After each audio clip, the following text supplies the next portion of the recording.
కార్తీక పురాణం 20వ అధ్యాయం. పురంజయుని పతనం. ఓ జనక మహారాజా, కార్తీక మాస మహత్యము గురించి అగస్త్యుల వారికి అత్రి మునీంద్రుల వారికి జరిగిన సంభాషణ వివరిస్తాను.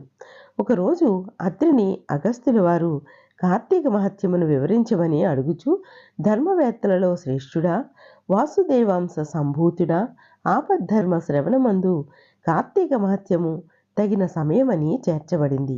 ఆ కార్తీక మహిమ వినగోరుతున్నాను అనగా అత్రి అందుకు అంగీకరించి వివరించడం ప్రారంభించారు.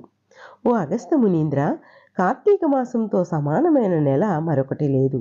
ఈ మాసంలో నదీ స్నానము, దీపదానము కోరికల్ని సిద్ధింపచేస్తాయి. దీనికి ఒక కథ ఉంది, చెబుతాను విను. పూర్వం త్రేతాయుగములో అయోధ్యను పురంజయుడనే రాజు ధర్మబద్ధంగా కొంతకాలం పరిపాలించాడు. సంపద మదం వల్ల చెడ్డవాడుగా మారిపోయాడు. సత్యాన్ని, పరిశుద్ధిని, మణిమాన్యాలు అపహరించాడు.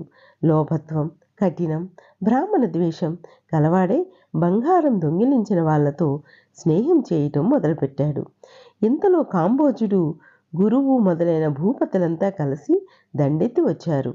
పురంజయుడు చతురంగ బలాలతో శత్రువుల్ని ఎదిరించడానికి సిద్ధపడ్డాడు. యుద్ధభేరీల ధ్వనులు మిన్నుముట్టాయి.